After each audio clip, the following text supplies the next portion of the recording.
días a todos los asistentes. Soy Claudia Santander, de la Dirección de Democracia, Participación y la Acción Comunal del Ministerio del Interior, y a nombre de la directora Hilda Gutiérrez, queremos dar la bienvenida a las organizaciones de campesinos del sector privado, funcionarios del DNP, Ministerio de Agricultura y a la FAO, que aceptaron la invitación a este conversatorio. Desde la Dirección de Democracia, Participación y la Acción Comunal, a través del Grupo de Asuntos Campesinos, creado desde el año pasado, hemos iniciado una serie de conversatorios, foros y charlas como parte de la estrategia de fortalecimiento de las organizaciones que trabajan para el sector rural. El objetivo que tenemos es lograr, con el apoyo de invitados expertos internacionales y nacionales, conocedores de los temas campesinos y del desarrollo rural, poder ayudar a dar un marco de referencia y de conocimiento en la identificación de la problemática de las organizaciones y de las posibles soluciones, y la contribución de estas organizaciones para mejorar la vida campesina y el desarrollo rural. Para iniciar, quiero agradecer a nuestros expertos invitados del día de hoy su presencia y sus aportes: al doctor Juan Manuel Ospina, al doctor Indalecio Dangond, al exministro de Agricultura Rubén Darío Risaralde y al doctor Darío Fajardo. Es importante anotar que nuestros expertos recibieron con anterioridad unas preguntas orientadoras relacionadas con la importancia del fortalecimiento de las organizaciones sociales en el campo, de la situación de la resolución de Naciones Unidas frente al tema de los derechos del campesinado, y sobre todo analizar los caminos y las soluciones que podemos dar para que las organizaciones tengan un papel determinante en el desarrollo rural. Por lo anterior, ya doy la bienvenida al doctor Darío Fajardo, experto investigador del tema campesino en Colombia. También es experto en los temas de desarrollo rural. Bienvenido, doctor Darío. Muchas gracias por su participación. Bueno, querida Claudia, muchísimas gracias. Espero que se esté escuchando bien. A todas y a todos, un saludo muy fraternal, afectuoso. Mis agradecimientos por esta oportunidad de conversar. El tema se está desarrollando, como siempre, en medio de grandes tensiones. Nunca ha habido una paz permanente, y me voy a referir a eso con más detalle, pero este momento tiene una serie de componentes que lo hacen más crítico. Y es que estamos viviendo, no solo aquí en Colombia, estamos viviendo a nivel mundial lo que algunos han llamado como la convergencia de las crisis. Estamos viviendo una crisis ambiental, una crisis económica muy profunda. También estamos a puertas de una crisis alimentaria, en una crisis de gobernabilidad. Es decir, todas esas crisis que se han vivido en distintos momentos, en este momento han convergido. Entonces, lo particular de este momento es eso. Y eso ocurre, como decía, no solo en nuestro país, eso está ocurriendo a nivel mundial. Cada país lo está viviendo a su manera. Y vamos a entrar a mirar como el panorama de Colombia. El campesinado siempre ha estado presente, siempre ha tenido una importancia trascendental, no solamente en términos de la producción de los alimentos, sino también en su proyección política a nivel mundial.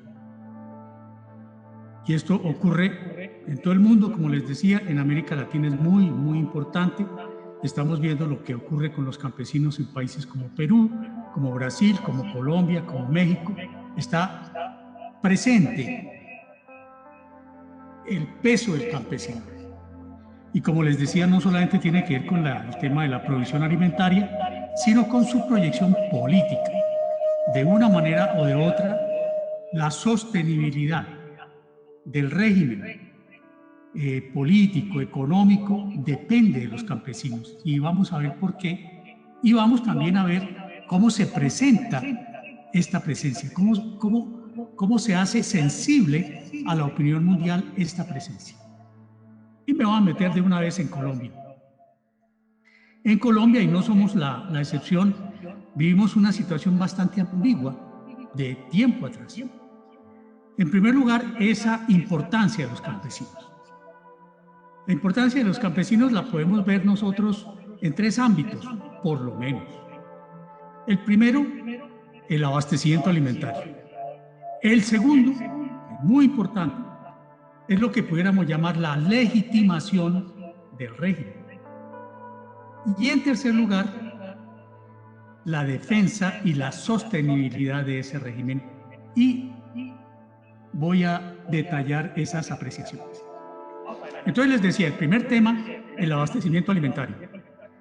Digamos, desde unas 3 décadas se viene insistiendo en la importancia de la participación campesina en el abastecimiento alimentario. Y me parece interesante mencionar este dato. En 1989, el gobierno, Departamento Nacional de Planeación y el Ministerio de Agricultura realizaron un estudio muy valioso, muy juicioso, que fue dirigido por Albert Berry, estuvo también Jesús Antonio Bejarano, y fue un estudio sobre el desarrollo de la agricultura colombiana. Uno de los aspectos que registró este estudio, 1989, es que la participación campesina en el abastecimiento era muy importante, pero además lo que se registró es que Colombia se autoabastecía en términos de la producción alimentaria. Es decir, Colombia era autosuficiente. 1989. Ahora, de ahí hacia acá, pues pasan muchas cosas porque se agrava el conflicto armado en el campo, viene toda la incidencia del narcotráfico. Hay un proceso único en América Latina que es la expulsión de campesinos, el gran éxodo campesino que se da en gran parte hacia las ciudades. Esto va a incidir necesariamente porque los campesinos son fundamentalmente las víctimas del desplazamiento forzado y son ellos los que tienen una gran participación en el abastecimiento alimentario, pero de todas maneras continúa siendo muy importante esta participación de los campesinos en el abastecimiento alimentario, como se ha visto en el contexto de la crisis que estamos viviendo. Es decir, la participación campesina sigue siendo muy importante. El otro aspecto que hay que señalar es que son datos consistentes con distintas investigaciones. La Universidad Javeriana, el equipo de Luis Jorge Garay, es decir, varios investigadores han participado con análisis de distinto tipo y son consistentes las apreciaciones sobre la importancia del abastecimiento campesino en la canasta de alimentos del país. Entonces ahí ese tema me parece muy importante. Es decir, primero que todo, el abastecimiento de los campesinos en el abastecimiento alimentario. En segundo lugar, algo que pudiéramos llamar lo político. Viendo precisamente la encuesta del DANE, la que se publicó el año pasado, que es un avance interesantísimo en el conocimiento de nuestro mundo campesino, pues hay que señalar que Colombia tiene su régimen político legitimado a través de su sistema electoral. Vale decir, Colombia se reconoce pues como la democracia más antigua de América, esto entre comillas, pero de todas maneras lo que sí es importante es que hemos tenido una continuidad en la práctica electoral. Y aquí hay que señalar algo. Quienes tienen una más elevada participación en los procesos electorales son los campesinos. Entonces tenemos ya esos dos factores, el abastecimiento alimentario y el comportamiento electoral, que de una u otra manera es el que le está dando legitimidad al régimen político, económico y social, llamémoslo así. Y hay otro componente que a mí me parece estratégico, y es la participación de los campesinos en las Fuerzas Armadas, es decir, el ejército, la policía. Esa participación es fundamental. Entonces tenemos que 3 pilares de sostenibilidad de la sociedad colombiana en su status quo son los alimentos, la legitimación política y el apoyo armado del Estado. En cada uno de estos escenarios, la importancia de los campesinos es estratégica. Pero entonces, ¿qué pasa? Que al mismo tiempo que se da esta importancia innegable, indiscutible, se invisibiliza al campesinado, ¿cierto? Y por eso también es tan importante no solamente el resultado de la encuesta del DANE, sino un trabajo que se hizo con el apoyo de organizaciones campesinas y de algunos analistas, en donde lo que se puso de presente fue, por una parte, ese desconocimiento, la invisibilización del campesino, pero por otra parte se reiteró la importancia de la presencia campesina en Colombia. Y aquí vale la pena tener tres referentes que son muy importantes también. Por una parte, el Informe Nacional de Desarrollo Humano, que se hizo con el apoyo del PNUD, las Naciones Unidas, en el año 2011. Es decir, aquí se puso en evidencia la importancia del mundo campesino en la sociedad colombiana. Es decir, se hablaba de una participación que estaba por encima del 26%. El mundo rural tiene un peso de más del 26% en el agregado de la sociedad colombiana. Y esto ha sido reiterado en estudios posteriores. Inclusive el más reciente, digamos, el informe de la Misión para la Transformación del Campo reitera esta participación y destaca este último precisamente lo que es el peso de las áreas rurales marginales, ¿sí? No los epicentros, sino las áreas marginales. Es decir, que Colombia, por decirlo de una u otra manera, sigue teniendo un peso muy importante de su mundo rural y campesino, que es algo consistente con la demás información que estábamos analizando hasta ahora. Entonces, estas tres evidencias, es decir, el Informe de Desarrollo Humano, el Censo Agropecuario del 2018 y la Misión para la Transformación del Campo, son de una u otra manera muy consistentes en estos aspectos estratégicos y al mismo tiempo contrasta esa importancia con el desconocimiento. Por eso es tan relevante la encuesta que produce el DANE y que se publica el año pasado, porque aquí dimensiona precisamente, digamos, reitera el dimensionamiento del mundo campesino en la sociedad colombiana. Pero esto ya desde una perspectiva más política, porque al tiempo que recoge el comportamiento electoral, que tiene una importancia muy grande lo campesino, por otra parte dice, bueno, hay personas que viven en los medios urbanos, pero que todavía se reconocen como campesinos. Es decir, estas aparentes ambigüedades y contradicciones que revela la encuesta son parte de nuestra realidad. Ahora, ¿qué pasa? Insistentemente yo he hablado de la invisibilización, y aquí hay factores internacionales, llamémoslos así, y factores nacionales.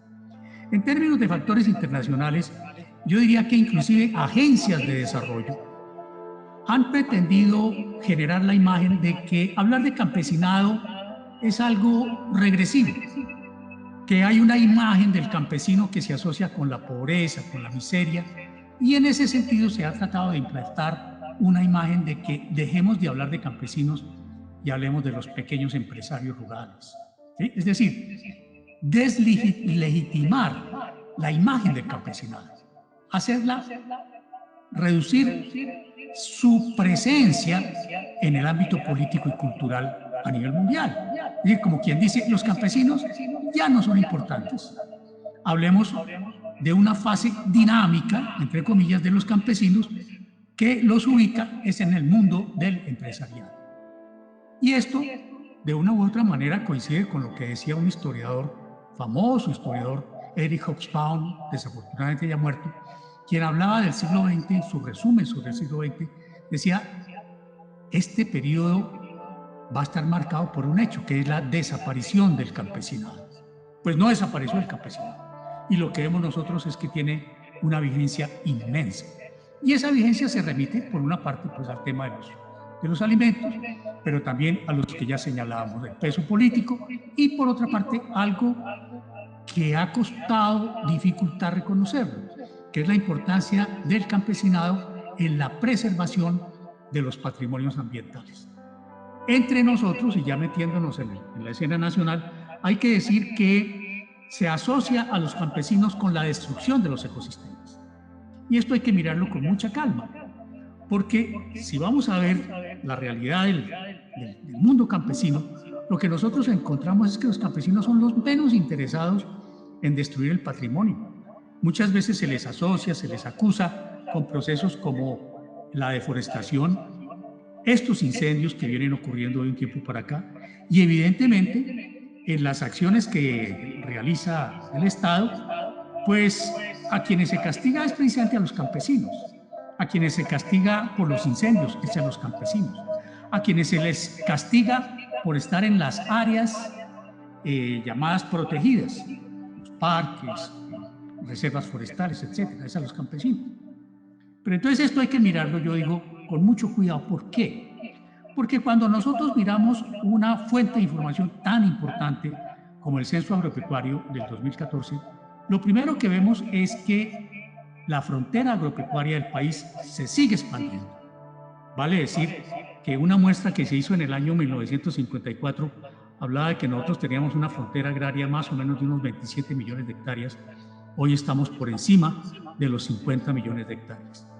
Ahora, ¿cuál es la dinámica en el interior de esa frontera agraria? La dinámica es que lo que se expande no es la economía campesina. Lo que se expande es la gran propiedad. Las fincas de más de 500 hectáreas son las que se expanden. Y presionan al campesino precisamente contra el borde de esa frontera. Es decir, aquí lo que vemos es una dinámica muy fuerte en la que la expansión de la gran propiedad va arrinconando al campesino contra las áreas protegidas, las reservas forestales, parques, bosques, etc. Entonces aquí, por eso me parece a mí que es importante mirar en conjunto la dinámica y la perspectiva de lo que está ocurriendo en este mundo. Porque al mismo tiempo el censo agropecuario nos deja ver otro proceso. Y es que al tiempo que se expande la frontera agropecuaria, lo que tenemos es que en el interior de esa frontera, lo hegemónico, lo dominante, es la praderización de esa frontera. Es un término que hay que mirarlo también con mucho cuidado. ¿Por qué? Porque no podemos ver al sector ganadero como un sector homogéneo. No.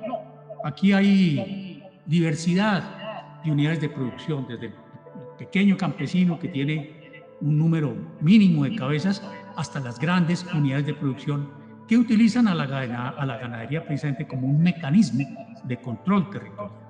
Es decir, entre ganado y cercas se está expandiendo la frontera. No son los campesinos aparecen como los actores de la expansión de la frontera, pero ellos simplemente reciben la presión de la gran propiedad. Entonces, esto me parece que es importante señalarlo a la luz de las referencias que estamos haciendo, por ejemplo, con respecto a la encuesta del DANE.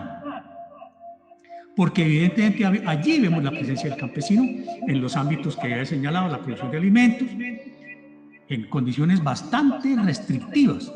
Porque si vemos precisamente el censo, lo que vemos es que la disponibilidad de tierras de los campesinos es cada vez menor. Es decir, en términos absolutos y relativos, las tierras de los campesinos están disminuyendo. Y a pesar de eso, siguen teniendo una participación muy grande en el abastecimiento de alimentos y también, digámoslo, en la preservación del patrimonio ambiental de la nación. Esto yo quisiera presentarlo como el gran escenario del campesinado. Ahora, ¿aquí qué ocurre desde el punto de vista de esta Declaración de las Naciones Unidas? Yo creo que la Declaración de las Naciones Unidas le llama la atención al mundo y en el caso nuestro a nosotros, precisamente sobre los campesinos. Es decir, aquí tiene que haber una reflexión de la sociedad colombiana frente al significado de los campesinos, no por los campesinos mismos, que merecen todo nuestro reconocimiento, pero los reconocimientos tienen que ver precisamente con la sostenibilidad de la sociedad colombiana. Es decir, sí, yo se lo planteaba en alguna oportunidad a una autoridad de parques, a la doctora Julia Miranda. Decía, bueno, mire, si se quieren proteger estas áreas de interés central para el país, estas áreas protegidas, lo primero que hay que hacer es una reforma agraria.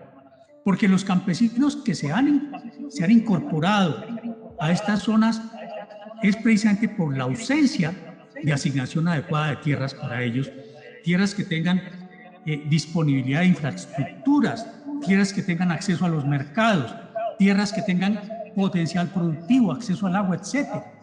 Al negársele a los campesinos el acceso a este tipo de tierras, lo que se está haciendo es obligarlos de una u otra manera a penetrar, a incorporarse en estos espacios que debían ser de consenso en el país, de protección ambiental. Es decir, pero al restarles a ellos la posibilidad de disponer de tierras adecuadas para su actividad agrícola y cultural, porque también hay que ver aquí lo cultural y lo político, pues la salida que se le da al campesino es penetrar estas áreas protegidas. A mí me parece que simplemente ver los resultados del censo agropecuario nos están mostrando esa realidad. Y por eso yo le doy una valoración especial a la Declaración de las Naciones Unidas sobre los Campesinos.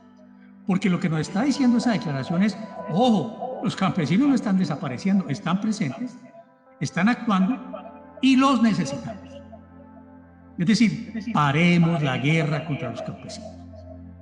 Pero eso no es fácil porque no solamente se necesita un cambio en la actitud de quienes orientan y dirigen la gestión de nuestras sociedades, sino que también necesita el fortalecimiento de los campesinos como actores sociales y políticos. Y aquí vemos uno de los gravísimos problemas que tenemos en Colombia. Colombia es un país en donde, como ya veníamos diciéndolo, tiene una participación campesina importante, pero esa participación campesina ha estado sujeta a todas las formas de represión. Desde la guerra hasta la manipulación política, mediática, todos los tipos de manipulación y de agresión que han dificultado muchísimo su proceso organizativo.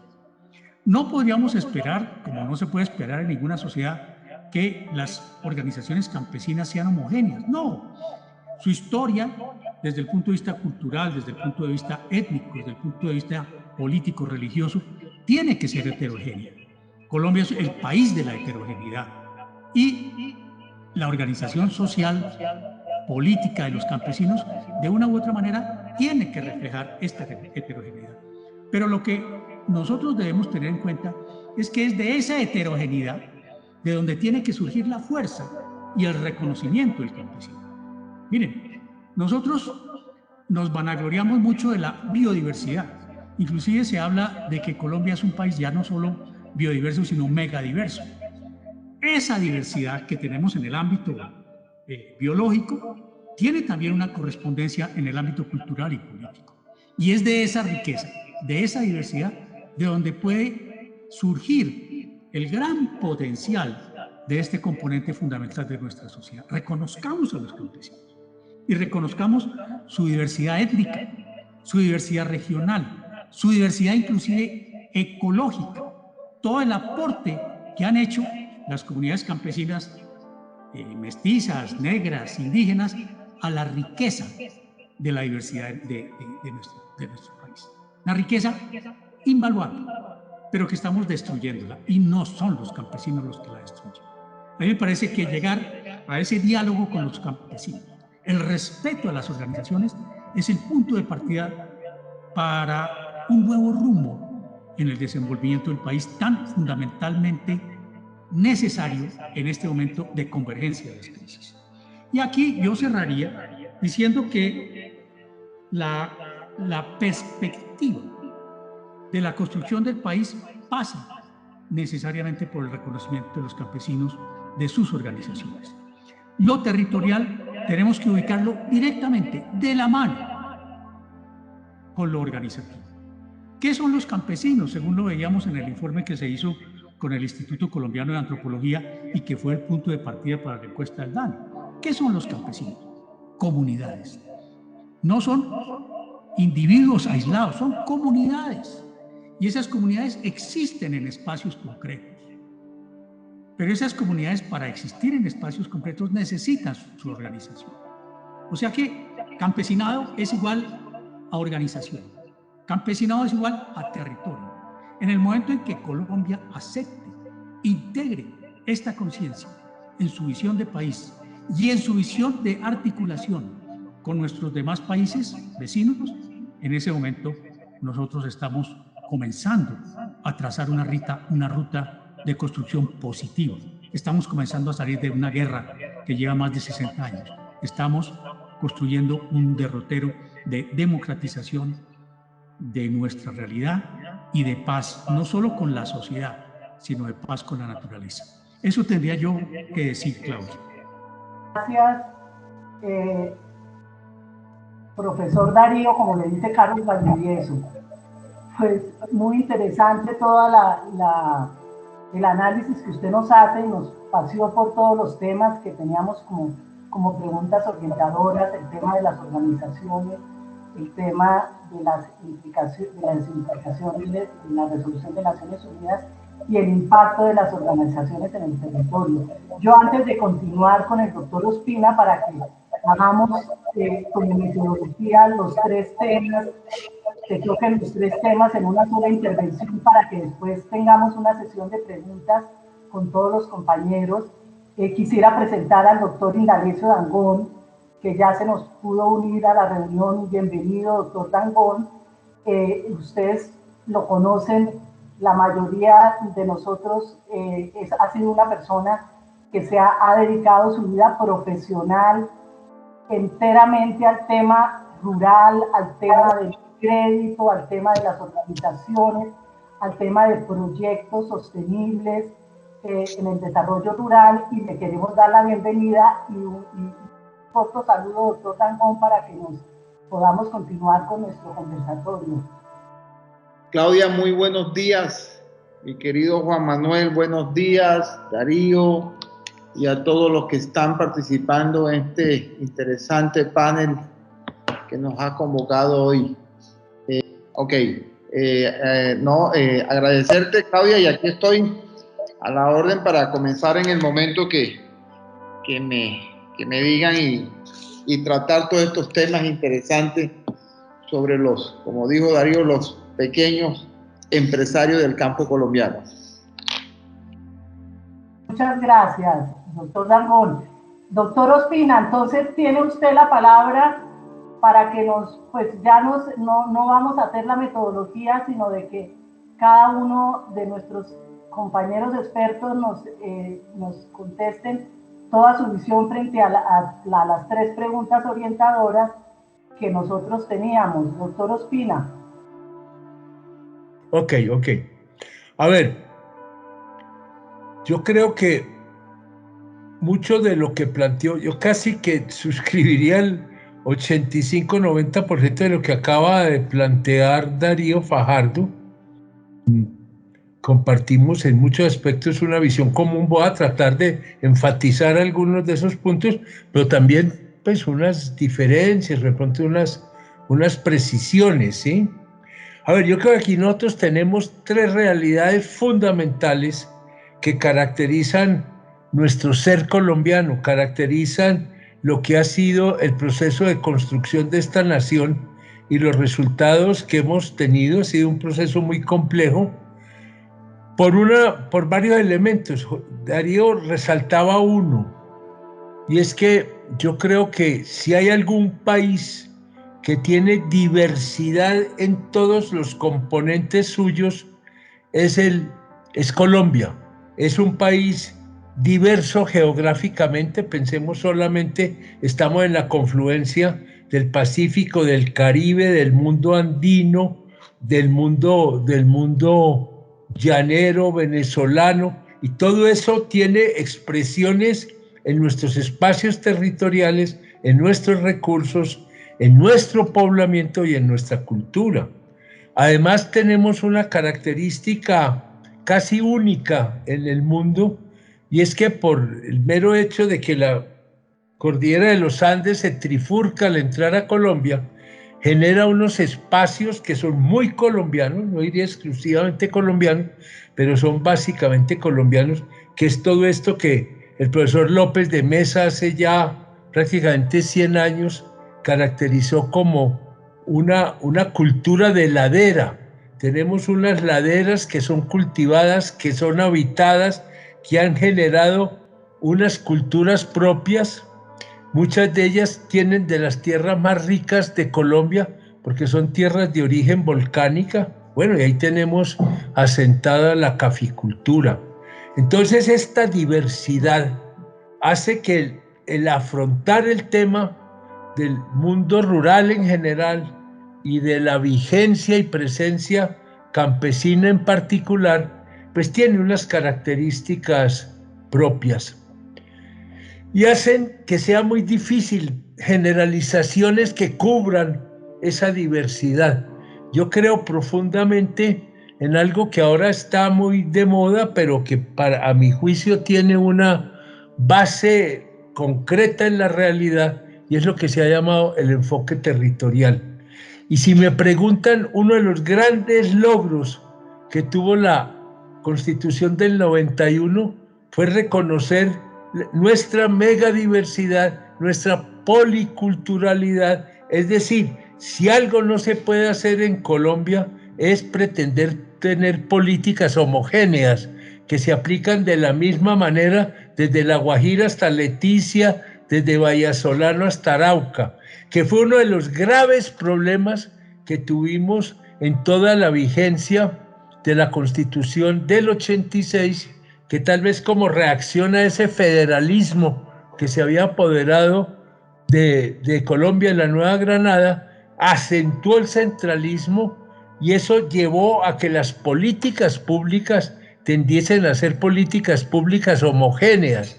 Estábamos homogenizando a nivel de las normas lo que era la heterogeneidad constitutiva de nuestra realidad. Y esto vale para todos los diferentes aspectos de la vida política, de la vida institucional y obviamente de las políticas.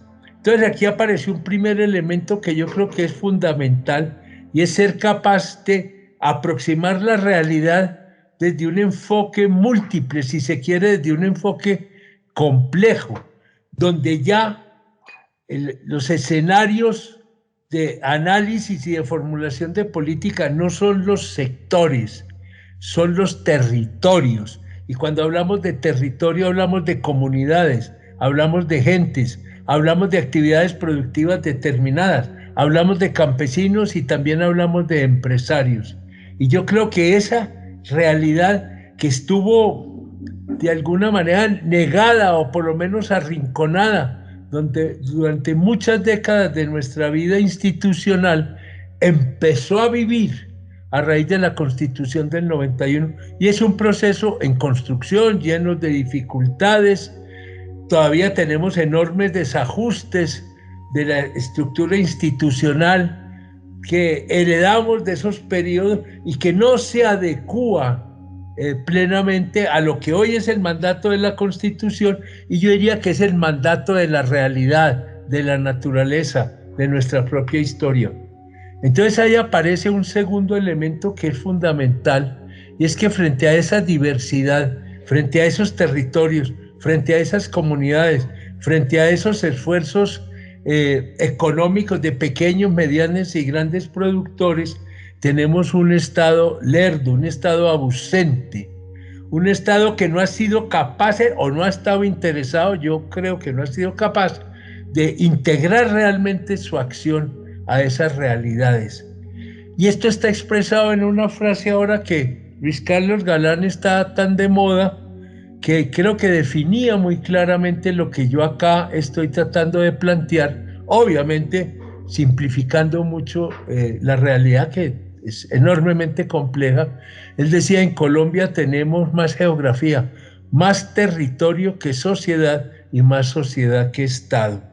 Y yo creo que ese desequilibrio ha marcado profundamente el conjunto de la vida del país, pero muy fuertemente todo ese componente de lo que llamamos la ruralidad en la cual se inscribe el mundo campesino, las poblaciones campesinas, la economía campesina, la estructura social campesina y la producción, y aquello en lo cual pueden empezar a desarrollar, como han venido desarrollando, pero no se les ha reconocido debidamente, un papel fundamental que yo diría es insustituible. La acción campesina en la producción de bienes que requiere el conjunto de la sociedad, y hablo básicamente de bienes de alimentación. Ya las materias primas para la industria están más ligadas a un desarrollo de una economía agrícola de corte más empresarial, y fue uno de los grandes dinamizadores de ese proceso de transformación que fue sufriendo el mundo rural colombiano, la producción rural colombiana, desde la segunda década, inclusive desde antes del siglo XX, casi que con el siglo XX, aquel mundo todavía muy tradicional, de base rural muy fuerte, de mercados locales, de producción local, de producción centrada fundamentalmente en los alimentos, donde la actividad campesina era fundamental y quedaban todavía los rezagos de lo que había sido aquella actividad económica de raíz indígena que se fue transformando en actividad campesina, era muy importante.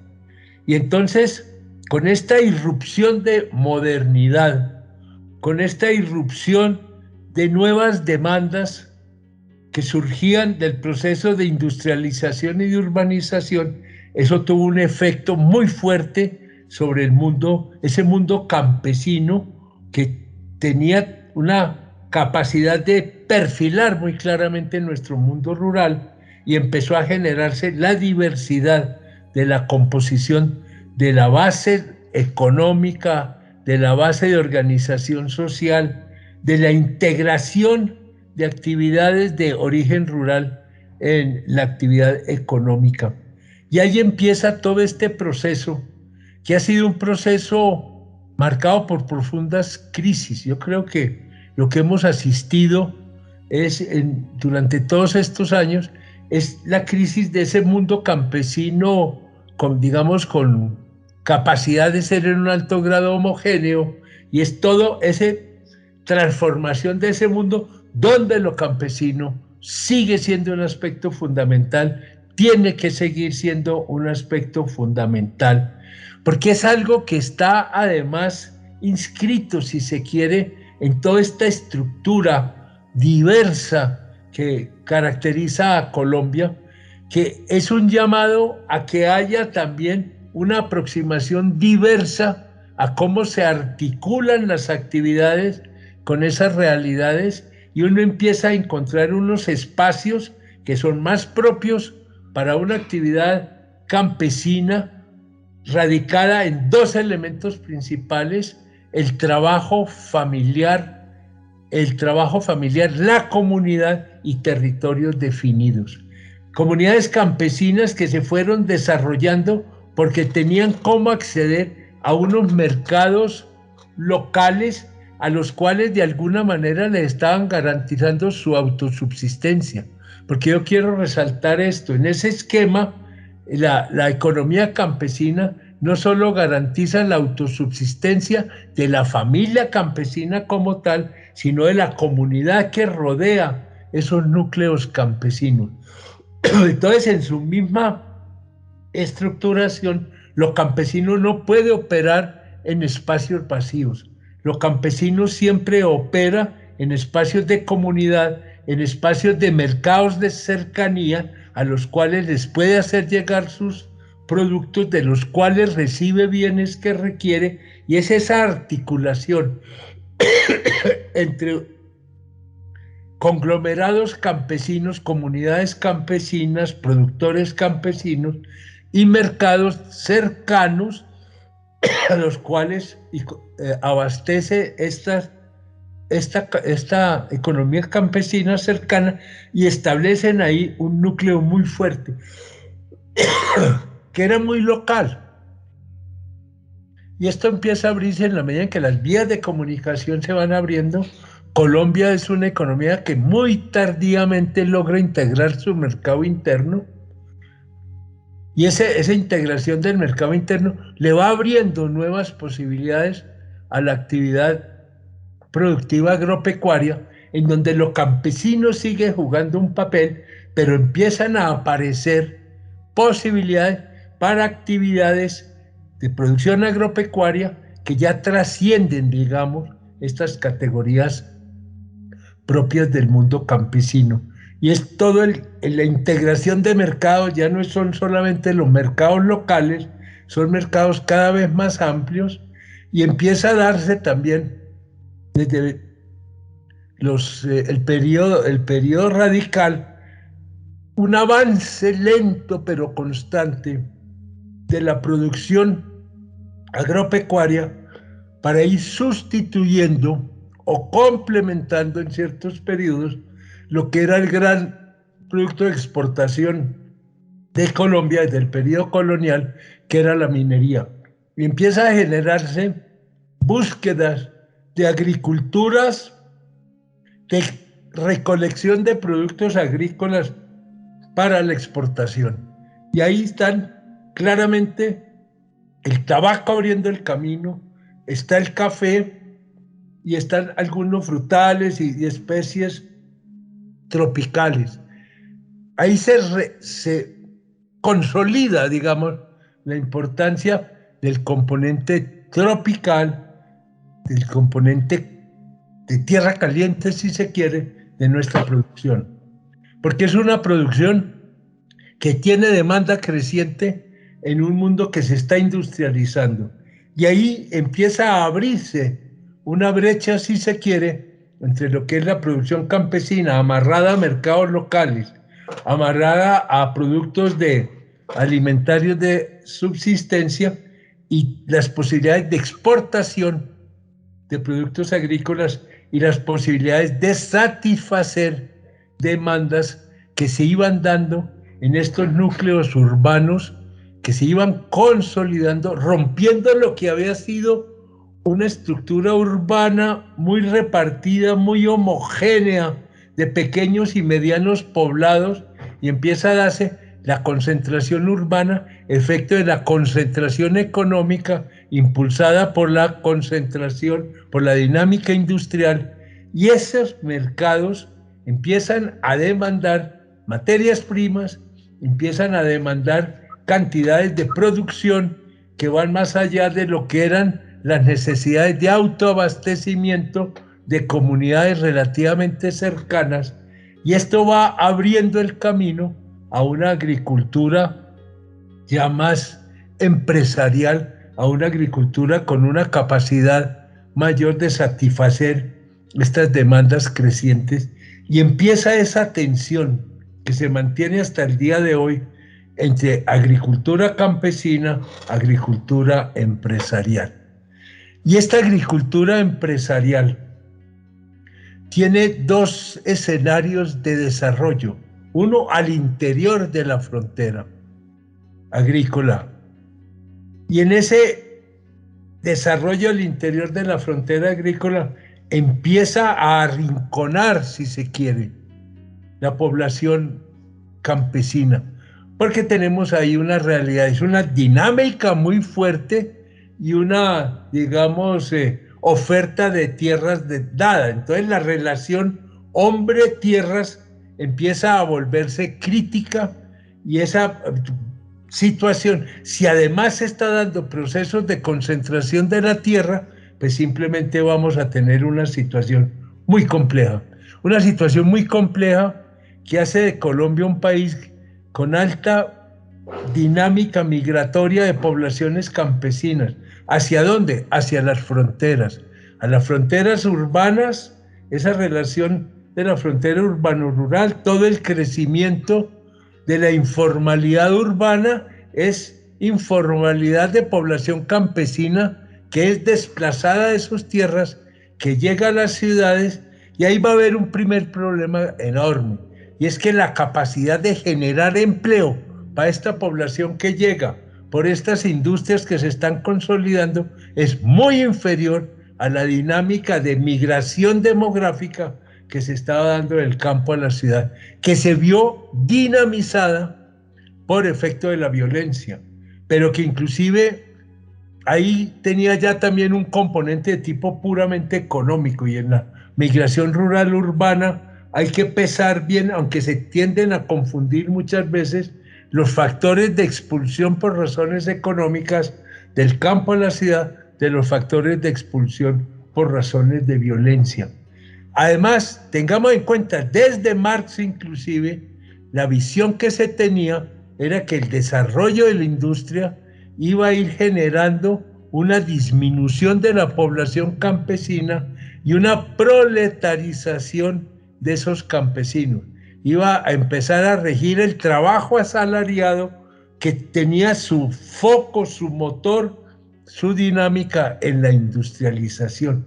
Pues en Colombia en un alto grado se dio la migración, pero fue una migración campesina que no encontró una dinámica urbana con la fuerza suficiente para transformar ese campesino que estaba migrando a la ciudad en obrero urbano asalariado. Esa es la historia un poco del capitalismo, fue la historia entre otras como la planteó Carlos Marx, y aquí tenemos el grave problema de ese desfase gigantesco entre demografía rural que se desplaza a la ciudad y baja capacidad de generación de empleo por las actividades económicas urbanas, no solo las industriales, pero principalmente las industriales.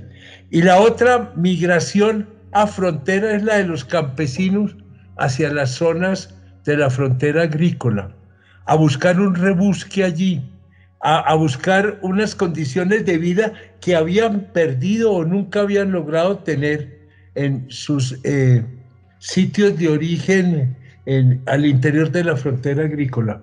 Y es esta colonización de campesinos buscando salida que es aprovechada por el desarrollo de actividades económicas que van desplazando al campesino en esa dinámica que describió en una frase feliz Alfredo Monano: selva adentro, selva adentro.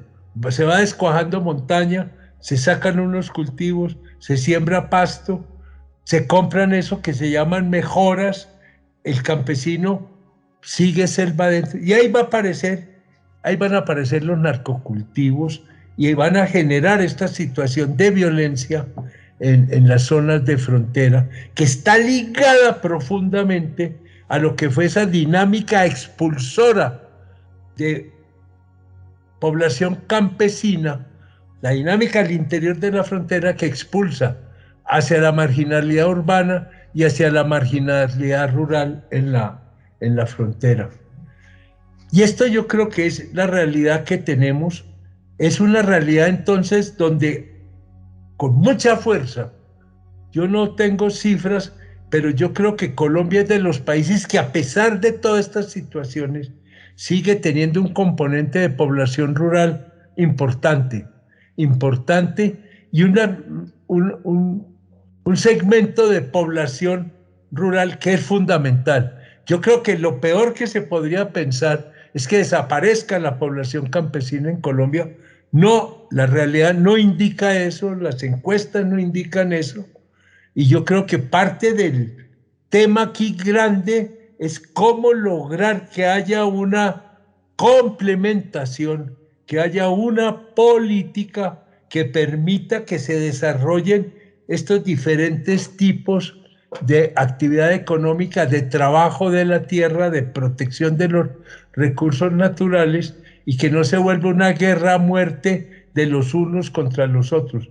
¿Cómo generar una estructura que permite integrar estos dos mundos, estas dos realidades que en la diversidad fundamental de Colombia tienen unos espacios para ocupar, tienen unas tareas que realizar, que no se vuelvan en ningún caso llevar unas cargas para tratar de que sobrevivan unas realidades sociales, económicas, que ya no tienen espacio en el mundo de hoy? La población campesina hoy en Colombia tiene un espacio claro, hay que definirlo, y volvemos al punto de Luis Carlos Galán. Tenemos más territorio diverso que sociedad, y más sociedad que Estado. Y aquí es el gran vacío del Estado, porque el Estado tiene que estar presente. Si hay alguna actividad económica que necesite planeación, que necesiten programas de ordenamiento territorial, que necesiten programas dirigidos a a poblaciones viviendo en situaciones concretas es este mundo rural. Y ha sido el gran ausente por negligencia, por intereses, por incapacidad. Ahí sí se abre la discusión. Lo único que yo sí puedo decir es que la tarea del Estado en una realidad como la colombiana es muy compleja. Otra cosa es ser uno Estado en Argentina, ser uno Estado en otros países, pero este es el país de la multidiversidad y esa multidiversidad se expresa en la necesidad de tener un Estado muy afinado con esta realidad, un Estado descentralizado. Aquí todas las reformas del Estado es saber qué funciones le cambiamos, le pasamos de un instituto nacional a otro, cuáles fusionamos, cuáles dividimos, pero muy poca atención se le pone a cuál debe ser el Estado en el territorio. En el territorio es donde se encuentra el Estado con los problemas concretos, es donde puede construir las soluciones concretas. ¿Cómo? En un diálogo, en un intercambio permanente con las comunidades que allí habitan, con los sectores económicos que allí se desarrollan. Entonces ese es un gigantesco vacío que hace que esta situación se pueda plantear teóricamente, pero no se resuelve en soluciones concretas. Y yo siempre me he hecho una pregunta: ¿qué significa ser campesino en el siglo XXI? Porque, ojo, tenemos que tener una clara identificación con lo que significa lo campesino, con lo que significa la población campesina, la cultura campesina, la forma de trabajar de los campesinos, pero tenemos que entender que eso hay que plantearlo, esos temas fundamentales, a la luz de estas nuevas realidades.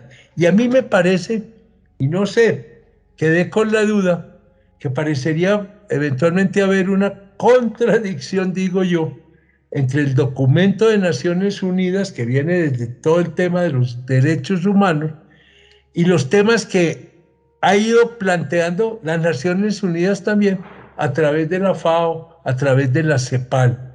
Ahí a veces yo encuentro que como que no se conjugan esas dos realidades, porque la realidad de la FAO, lo que plantea la FAO, lo que plantea la CEPAL, es más el tener una visión amplia de la ruralidad, una visión amplia de lo que significa ser campesino hoy en día, donde se abren posibilidades, donde se diversifica la riqueza, las fuentes de empleo, la participación de las comunidades en estos procesos, y enriquece enormemente esta visión y las posibilidades de que tengamos verdaderamente un desarrollo rural con fuerte base campesina, pero de un campesinado que esté articulado al siglo XXI, que hayan procesos de descentralización de actividades de transformación de productos primarios. Mucho de lo que se predica, las relaciones entre países agrícolas, países industriales, se podría aplicar al interior del país, entre regiones agrícolas, regiones industriales, centros agrícolas, ciudades industriales. ¿Cómo romper esa barrera, esa brecha entre lo rural y lo urbano que se da a nivel de la participación en la producción? Yo creo que es una labor fundamental, está esbozada en los planteamientos de FAO y de CEPAL, y que yo creo que serían uno de los elementos fundamentales para que podamos contestar esa pregunta: ¿qué significa ser campesino en el siglo XXI? Y reconocer el aporte fundamental que este sector de la población le hace al desarrollo general del país, porque es de lógica. Usted no puede tener un país sólido si tiene una base rural precaria. Usted no puede tener una estructura sólida si tiene una base rural fragmentada, rota por barreras que separan lo urbano de lo rural. Y en ese repensar este mundo, yo creo que nos va saliendo un diseño de un campesino que conserva sus características fundamentales, pero que es un campesino que es ciudadano del mundo de hoy, que participa activamente en lo que constituyen las actividades del mundo de hoy, que se beneficia de muchos de los avances del mundo de hoy. Y esto sí que es importante cuando se habla de los jóvenes, del mundo rural joven que está emigrando. Hay un proceso mundial de envejecimiento de la población rural, pero hay también un no articularse la visión de los jóvenes con la realidad que ver en el mundo campesino actual. Y esto requiere esta modernización de lo campesino, no para que se pierdan los campesinos, sino para que los campesinos se pueda articular a las realidades de hoy. Habría mucho más que decir, yo pararía acá en este momento. Muchas gracias. Muchas gracias, doctor Ospina. Quiero darle la bienvenida al doctor Rubén Darío Lizarralde, exministro de Agricultura, una persona muy conocedora de los temas rurales. Agradecer el panorama tan completo y ahora entrar con una visión, otro aspecto más concentrado en los temas productivos, en el acceso, en la eficiencia, en la productividad, que son las experticias que nos van a dar ahora el doctor Indalecio Dangond y el doctor Rubén Darío Lizarralde. Entonces quiero darle la bienvenida al doctor Lizarralde. Si nos quiere dar un saludo, doctor Lizarralde, corto, antes de empezar con el doctor Indalecio. Muchas gracias. Un saludo muy especial a todos quienes han participado en este panel, a Juan Manuel, que lo alcancé a escuchar, a Indalecio. Estos son temas de verdad muy interesantes, muy atractivos, y espero que podamos contribuir de forma importante en plantear ideas concretas, situaciones concretas que contribuyan a que tengamos una visión mucho más clara de lo que debe ser el emprendedor campesino colombiano. Porque el campesino debe ser emprendedor. Gracias, doctor Lizarralde. Doctor Indalecio, entonces iniciemos con usted. Yo quisiera pedirles un poco el tema del tiempo. Nosotros a ver si podemos en máximo 15 minutos cada uno para poder dar entrada a las preguntas, que yo sé que son muchas las que se quisieran hacer, a ver cómo manejamos el tiempo de ustedes. Muchísimas gracias. A ver si nos redondeamos en 20 minutos máximo, 15 minutos, el tema de las presentaciones que nos quedan de nuestros dos importantes panelistas. Gracias. Perfecto, Claudia, muchas gracias. Un placer saludarte, Rubén Darío. No, yo creo que en 10 minutos, Claudia.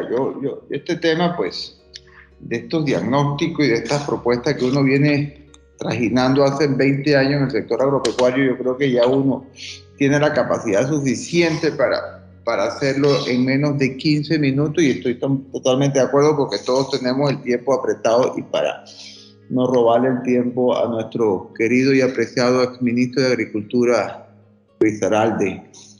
A ver, este tema diría yo que de los pequeños productores del campo de Colombia, ha sido un tema que llevamos 2 décadas tratando de resolver y no hemos podido todavía, toda vez porque nosotros no hemos tenido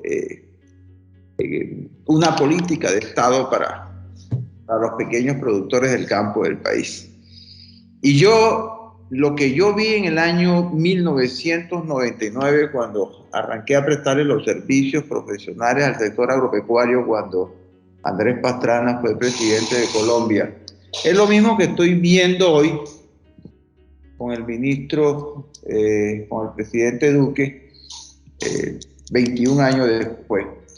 Hace mes y medio, 2 meses, estuve acompañando al ministro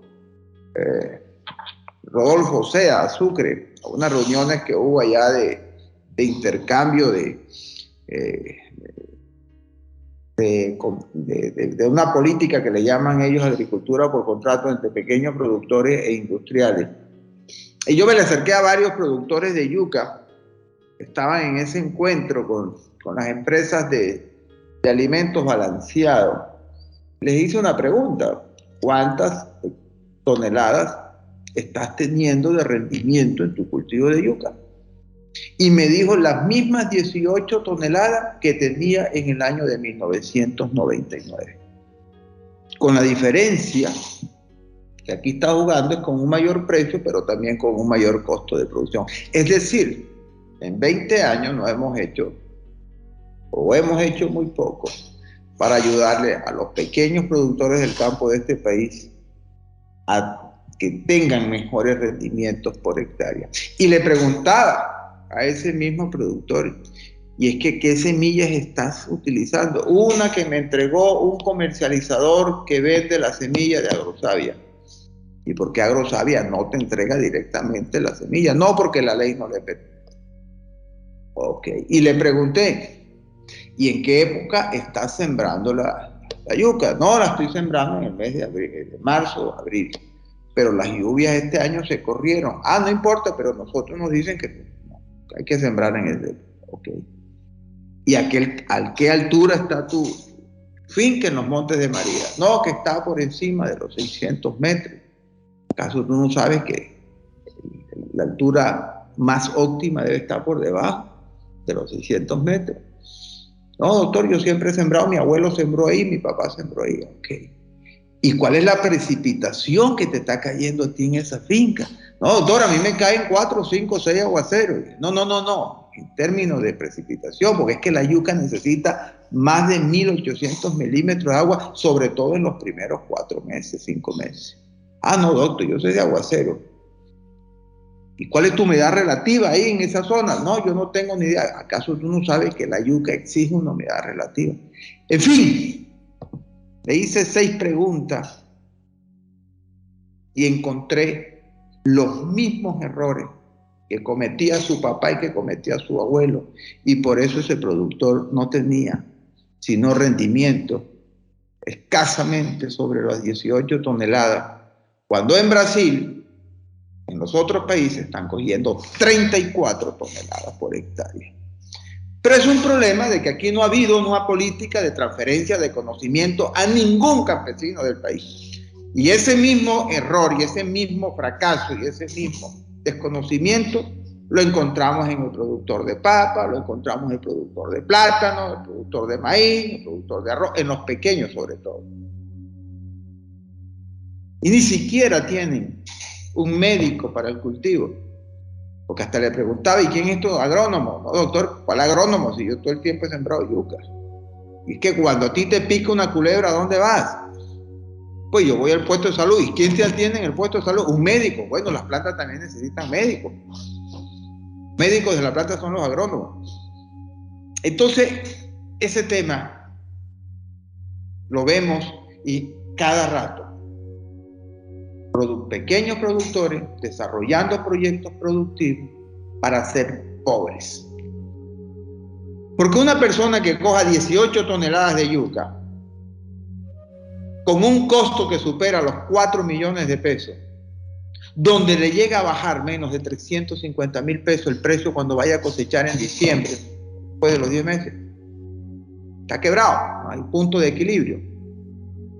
Pero aquí no nos estamos preocupando por ese tema de la ineficiencia que le llamo yo en el desarrollo de los negocios agrícolas y pecuarios del país, sobre todo en estos pequeños que nunca han tenido la oportunidad de capacitarse en buenas prácticas agrícolas ni en buenas prácticas ganaderas. Y por eso cada vez que nos vamos a comparar con Brasil, con Argentina, con Perú, con Chile, con el que sea, entonces estos señores cogen en yuca 34, 30, 32, nosotros estamos en 18, entre otras cosas. Hasta se equivocan en el número de plantas que tienen que sembrar por hectárea. Muchos que llevan años que no saben que en la yuca hay que sembrar mínimo 10.000 cangrios. Entonces, para resumirle, yo lo que veo aquí es que el Estado, y lo dijo el Censo Agropecuario del 2016, ha tenido un abandono total de la producción agropecuaria de los pequeños y medianos productores, porque esto no pasa en los grandes, los empresarios grandes que tienen bastante músculo financiero, porque seguimos haciendo lo mismo desde las entidades públicas que veníamos haciendo 20 años atrás. Cuando uno entra a cualquier zona de Brasil y se encuentra con la gente de Embrapa, Embrapa no solamente desarrollaría en Sucre la mejor semilla que se adapte a las condiciones agroecológicas de esa zona para que tengan 34 o 38 toneladas de yucas por hectárea, sino que Embrapa les entrega al productor una cartilla, los capacita de cómo deben desarrollar el cultivo y les entrega la semilla. Agrosalia no está haciendo nada. Agrosalia parece el Club Campestre de Montería o el Club Campestre de Cincelejo. Yo he ido allá, yo no estoy hablando paja, yo lo vi, yo fui allá a Agrosalia. Yo digo, pero ¿por qué? No, es que la ley no nos lo permite. Ok. Primer tema. El segundo tema que estoy encontrando es que en Colombia no hicimos nada en 20 años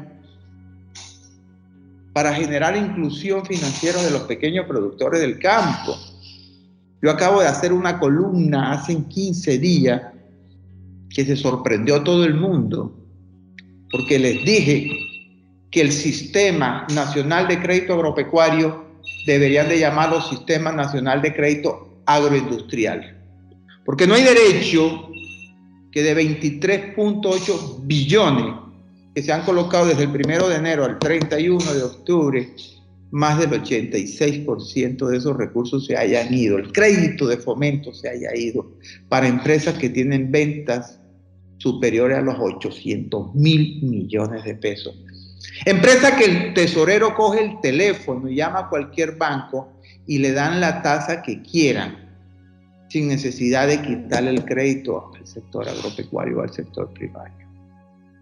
La banca no le está prestando. Aquí hay 50 entidades de créditos vigiladas por la Superintendencia Financiera. Y de las 50, la única que le presta al pequeño productor es el Banco Agrario, y le presta cuando ya las cosechas han pasado. Porque dicen los agricultores que prefieren ir a donde un odontólogo que le saque una muela antes de someterse a ese suplicio de tramitar un crédito en cualquier oficina del Banco Agrario. Y por una razón, o tres razones. La primera, porque nunca le enseñamos al pequeño productor ni siquiera cómo planificar un crédito. La segunda, porque de cada 100 productores de esos pequeños que hay en Colombia, el gobierno tampoco se preocupó por arreglarle su situación jurídica. 54, dicen las estadísticas, no tienen los títulos de sus propiedades al día. Y no tener el título es como no tener cédula. Es lo primero que pide la banca. Entonces, un pequeño productor que no tiene ni siquiera, más del 50% están en una inseguridad jurídica de la propiedad.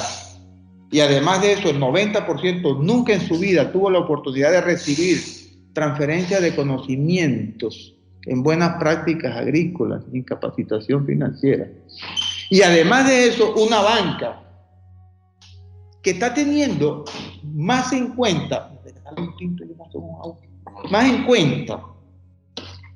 el sujeto del crédito a la hora de entregar, de estudiar un crédito, que el proyecto de inversión. Esto es una fiesta de sordos y de ciegos en una discoteca. Yo llevo más de 8 años peleando con este tema. Y se lo digo diciendo al Banco Agrario, se lo digo a todo el mundo. Óyeme, cuando yo voy a solicitar un crédito, el crédito no es para comprar televisor, no es para comprar nevera. El crédito es para sembrar 10 hectáreas de yuca, de maíz o de arroz. Esas 10 hectáreas me van a costar tanto dinero. Yo pienso con esta tecnología coger tantas toneladas venderlas a tal precio y el margen mío neto de utilidad va a ser esto y por lo tanto voy a tener cómo pagarte el crédito. Pero el bendito analista del banco está pendiente de cuáles son mis activos, si yo estoy reportado, si no estoy reportado, cuánto me gano, cuánto tengo de ingresos adicionales y no le pago para mover el proyecto. Entonces hay una distorsión total en materia de política de crédito para el pequeño y mediano productor del campo. Entonces, si nosotros no tenemos en este país una política seria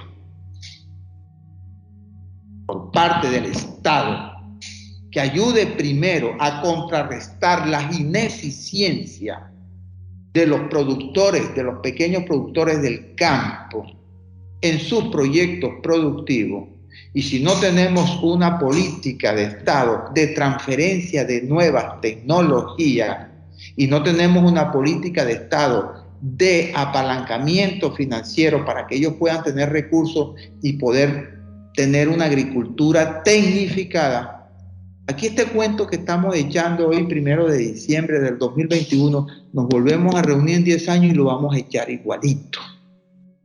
Aquí no se, hasta que no rompamos el pescuezo, el cuello, a estos 3 palos en la rueda, nosotros no vamos a hacer nada en Colombia.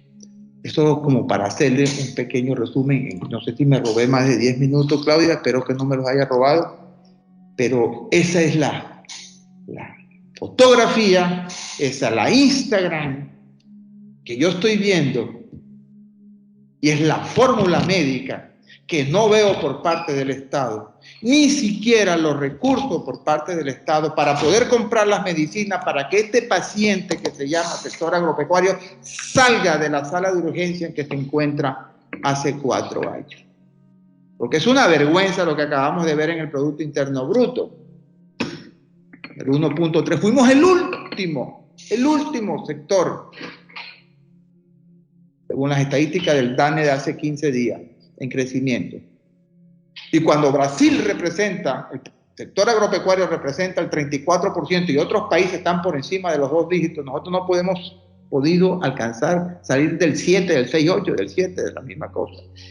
Y llevamos 20 años en las mismas 6.8 toneladas de hectáreas de 6.8 millones de hectáreas agrícolas, el mismo hato ganadero y con algunas exportaciones nuevas de frutales, de aguacate, de cosas, y el mismo déficit fiscal comercial que tenemos hoy en día, que está por encima de los $1.924. Entonces miren la situación que se le viene a este país el año entrante.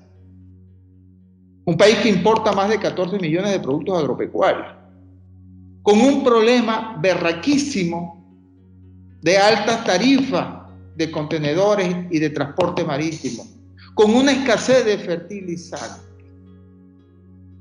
y sin crédito para poder incentivar las inversiones el año entrante, porque era el mejor momento que tenemos nosotros. Porque estos commodities agrícolas, les cuento una cosa, no van a bajar de precio en los próximos 5 años. Aquí el precio que cogió, el vuelo que cogió el café, el vuelo que cogió el arroz, perdón, que cogió el maíz, la soya, el aceite, todo esto no se va a caer en los próximos 5 años. Pero estamos caídos, estamos atrasados por parte del Estado en materia de fomento del desarrollo agropecuario en Colombia.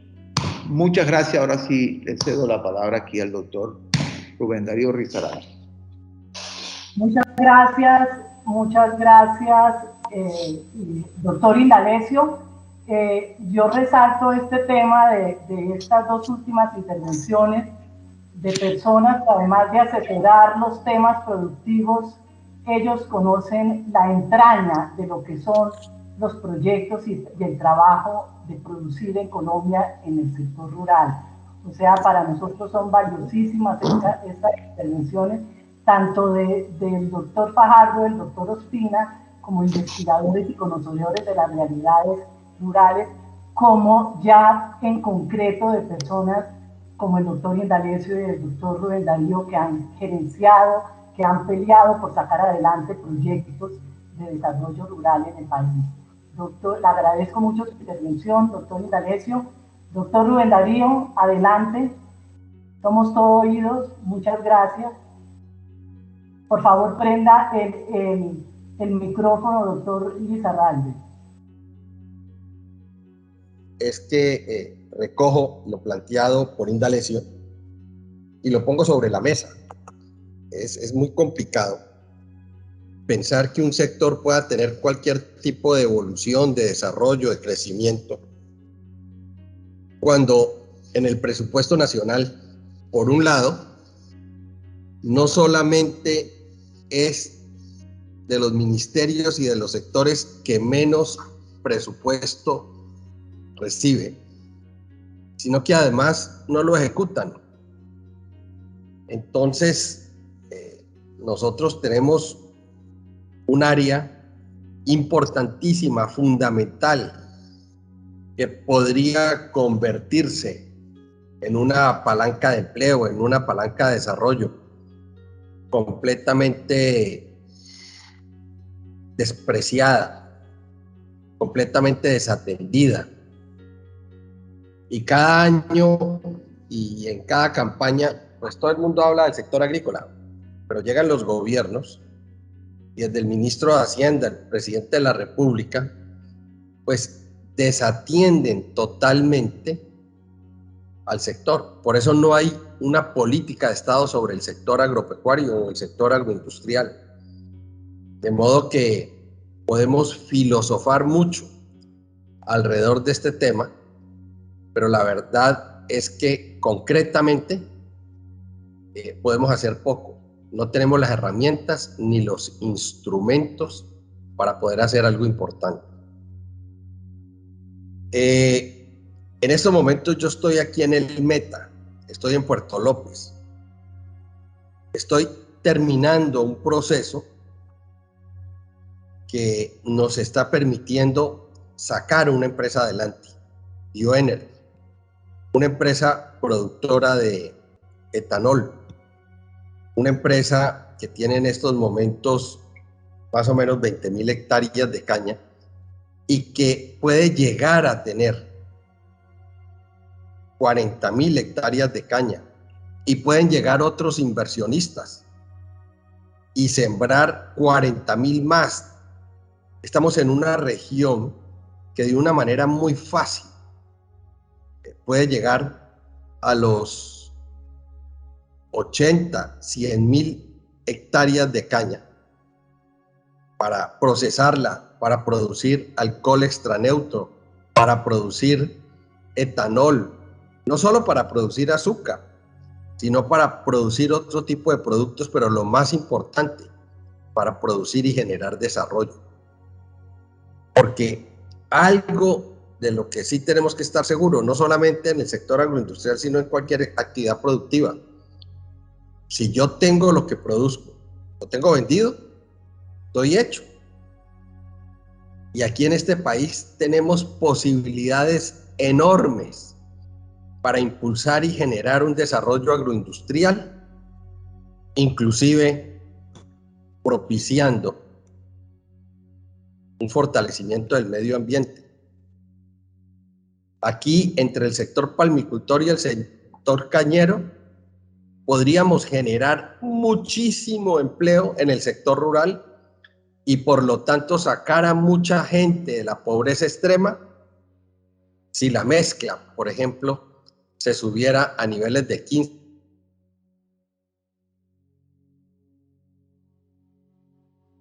50%. Y no solamente es una decisión ambientalmente sostenible, sino que es una decisión socialmente sostenible, porque es mucho, no solamente el empleo, también la propiedad que se genera en esos campesinos que participan de procesos productivos, que además, repito, de estar fortaleciendo el manejo del medio ambiente, tienen asegurado su mercado y por lo tanto tienen asegurada esa actividad de emprendimiento que es tan importante, que es fundamental para el sector agroindustrial. porque es que el sector agroindustrial no debe seguir siendo un sector de quinta categoría. Y lo es. Le repito, lo es. Aquí, en el Departamento de Prosperidad Nacional, dedicamos más presupuesto que a la agroindustria. De modo que aquí tenemos una mentalidad de subsidios, tenemos una mentalidad de ayuda, pero no tenemos una mentalidad productiva, una mentalidad de crecimiento económico, de fortalecimiento económico para los campesinos, para volverlos emprendedores, para volverlos dueños. No, nosotros los seguimos manejando como ciudadanos de quinta y no les estamos dando la oportunidad que deberíamos darle. Por ejemplo, si nosotros sustituyéramos los cultivos ilícitos, solo para sustituir 200.000 hectáreas de coca, deberíamos sembrar 1 millón de hectáreas de otro tipo de cultivos. Es decir, los campesinos deben reemplazar por cada hectárea de coca 5 hectáreas productivas de otro tipo de cultivos. Y tenemos zonas, no solamente aquí en la altillanura, también en la costa atlántica. En la costa desarrollamos un proyecto impresionante, el Diamante del Caribe, que nos iba a permitir acceder a los mercados de la costa este de Canadá, de Estados Unidos, la Comunidad Económica Europea. Se hizo un planteamiento claro, se visitó toda la costa, se le mostró a cada departamento qué productos debía producir, que fuera competitivo, que accediera a los mercados internacionales y que definitivamente generara desarrollo en las regiones y que impactara favorablemente a los campesinos y a la gente. Y eso lo dejaron de lado. De modo que, y no me voy a extender más, pero mi planteamiento es, aquí hay con qué avanzar y definitivamente no queremos avanzar. ¿Por qué? Porque no nos hemos dado cuenta o no queremos darnos cuenta o no apreciamos el potencial inmenso que tenemos en este sector, simplemente porque en este sector no hay mucha gente, no nos genera muchos votos y entonces, ¿para qué yo fortalezco presupuestalmente ese sector si es un sector que no me va a retribuir electoralmente nada? Esa es la gran equivocación, esa es la visión miope que tenemos y por eso no solamente en el sector agroindustrial estamos como estamos, sino socialmente en la ruralidad estamos como estamos. Y por último, hablamos mucho de medio ambiente y atacamos el petróleo y atacamos la minería. Y resulta que en este país estamos talando, cortando desordenadamente 170.000 hectáreas de forestales al año. Y sobre eso sí no decimos nada, absolutamente nada. Y sobre lo que nos genera divisas, inclusive lo que le genera apoyo al gasto social, como el petróleo y la minería, lo atacamos. Pero la devastación en las selvas, en la Amazonía, ahí sí no decimos nada, o decimos muy poco. De modo que mientras exista una política farisea en relación con un sector tan importante como el sector agroindustrial, estamos perdidos. Ahí paro.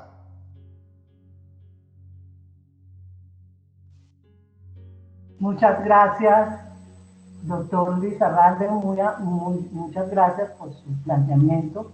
Yo quisiera ordenar las preguntas. Ahora podemos tener una sesión corta de preguntas que por favor las que se hagan también digan a quién va dirigida la pregunta. Entonces, después de esta exposición de diferentes visiones, que yo creo que todas han sido complementarias desde el punto de vista del campesinado, desde el punto de vista de la agroindustria, porque la base de todo este trabajo, tanto para el sector campesino como el sector agroindustrial, como la agricultura familiar, requiere de unas organizaciones y de una asociación para poder salir adelante, tanto de la pequeña producción agropecuaria como de la gran producción agropecuaria. Yo creo que esto nos ha dado a todos unos elementos muy importantes que ojalá al grupo del DNP que está aquí acompañándonos, y a la FAO y al grupo de asuntos campesinos, nos ayuden a estructurar un poco más nuestro quehacer y la oportunidad que tenemos en este momento que se va a iniciar a partir del trabajo que ya hemos logrado avanzar en el tema de la política para el campesinado, no olvidarnos de todas estas aristas que tiene el desarrollo productivo. Entonces, yo quisiera buscar quienes quieren hacer las preguntas para que con nombre propio la dirijan. Yo asumiría la primera pregunta, que me parece muy importante, que además nos arroja la última encuesta política del DANE que se hizo sobre la caracterización del campesinado. Tanto para los planteamientos que hicieron todos nuestros panelistas, para poder lograr ese enfoque territorial, esa especificidad de los territorios, se requieren de unos interlocutores en los lugares, en los municipios, en el territorio, para poder empezar a articular todas estas necesidades que se tienen del sector campesino. Y nuestras organizaciones son muy precarias. Nuestras organizaciones, nosotros vemos en la encuesta que reciente del DANE de la cultura campesina, habla de que nuestras organizaciones están divididas así. El 39% de las organizaciones campesinas son las juntas de acción comunal de toda la población campesina. Son las juntas de acción comunal que tienen su incidencia directa en su vereda, en la mayoría de los casos. Después viene un 31.2% de los grupos religiosos, están organizados los grupos religiosos. Después vienen unas organizaciones educativas que están en un 9.6%, y las organizaciones campesinas apenas cubren el 9.1%. ¿Cómo lograr que nosotros podamos promover las organizaciones para participar en todas este potencial que nosotros tenemos de desarrollo en el país? Sin interlocutores organizados en los territorios es muy difícil lograr índices de productividad, de producción, de asistencia técnica, de participación en proyectos agroindustriales. Sin tener esa interlocución es imposible. Lo mismo en los temas educativos, ambientales, esa participación que nosotros requerimos de los territorios, la tienen los grandes muy bien organizada, pero los pequeños, ¿cómo hacer para que eso se pueda lograr? ¿Cómo hacer? Yo quisiera darle esa pregunta al doctor Indalecio: ¿cómo lograr que esa base nuestra de productores pueda estar más organizada? ¿Cómo promover, cómo sería el Estado promoviendo esas organizaciones alrededor del desarrollo rural? Muchas gracias. Gracias, Claudia.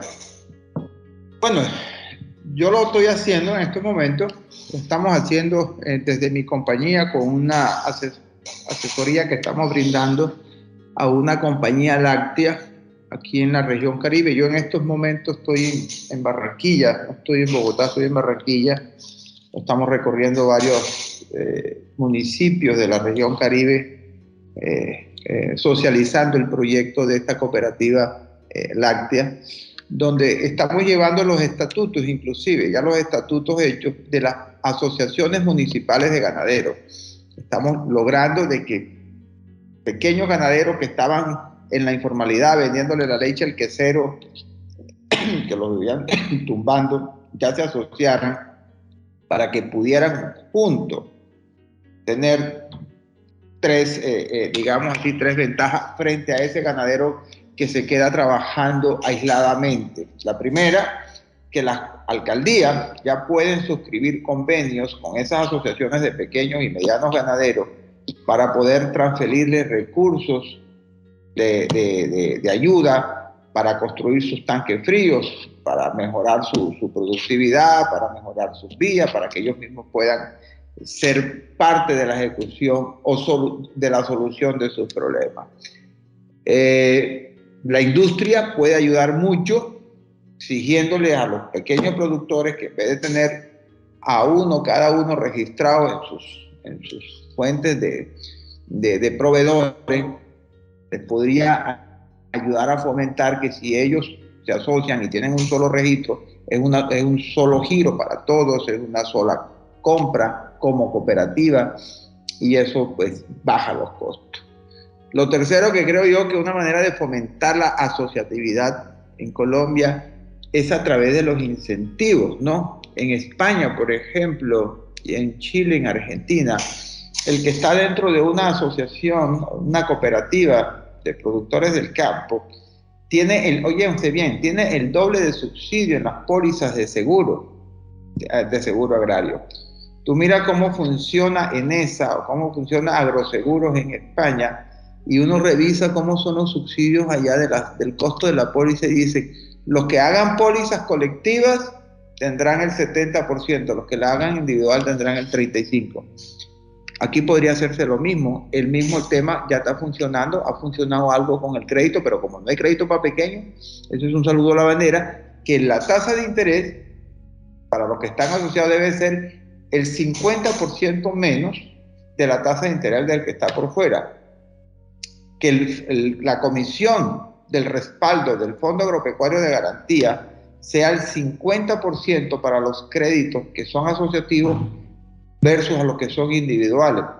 Y así hacerlos con todos los instrumentos de ayuda y de incentivo al sector agropecuario, que hay muchos. Está el ICR, está la tasa SLEC, está el Fondo Agropecuario, está el CIF y las demás ayudas. Yo creo que si el gobierno comienza a direccionar su presupuesto de ayuda, de incentivo, de subsidios al sector agropecuario, favoreciendo más a los que estén en una cooperativa agraria que a los que estén individuales, eso es un vehículo que puede ayudar mucho a fomentar la asociatividad de los productores del campo. Muchísimas gracias, doctor Indalecio. Quisiera preguntarles a Carlos Valdivieso, al grupo del DNP, si tienen alguna pregunta. Carlos del Ministerio de Agricultura. Muy buenos días. No, Claudia, mira, más allá de preguntas, yo sí creo que este escenario, digamos, espacios de diálogo como este que acabamos de tener, deberían ser mucho más frecuentes y probablemente abordando temas específicos como los que hoy se pudieron plantear. Yo creo que el tema del acompañamiento técnico que vienen haciendo entidades como Agrosavia en términos del mejoramiento de la productividad o la posibilidad del fortalecimiento de los servicios de extensión agropecuaria deberían ser temas, digamos, alrededor de los cuales pudiéramos sostener espacios tan enriquecedores como este. Ese era principalmente el comentario que yo quería hacer. Yo agradezco mucho la participación de tan reconocidos expertos en el tema. Ha sido, de nuevo, yo creo que de acá lo que surgen es como muchas preguntas en lo que viene del proceso de construcción de la política pública para la población campesina, en términos de incluir elementos que aquí se desarrollaron como temas claves para abordar dentro de la construcción del instrumento de política. Muchísimas gracias a todos. Bueno, pues muchísimas gracias a todos por su presencia, a ustedes, nuestros expertos, nuestros queridos expertos, por su tiempo y por sus opiniones, que para nosotros son fundamentales en el trabajo. Aquí estamos reunidas personas que estamos todas con compromisos en la construcción de la política del campesinado y del fortalecimiento de las organizaciones. Nosotros en el grupo de asuntos campesinos del Ministerio del Interior, en la Dirección de Participación y Democracia, son muy importantes estas orientaciones y para nuestro trabajo futuro y nuestra planeación de nuestras organizaciones, nosotros vamos a poder tener toda esta información que ustedes nos han dado, de la experiencia que ustedes han tenido, y una visión integral que nos dan todas las experiencias desde tan distintos ángulos como los que hoy se reflejaron aquí. De nuevo, muchísimas gracias al doctor Rubén Darío Lizarralde, exministro de Agricultura, al doctor Indalecio Liévano, asesor estrella del sector agropecuario, al doctor Darío Fajardo, un investigador de toda la vida del tema campesino, y las ideas renovadoras siempre del doctor Ospina, del doctor Juan Manuel Ospina. Agradecemos toda su participación y sobre todo su tiempo y su generosidad con este trabajo de este conversatorio. Muchas gracias a todos.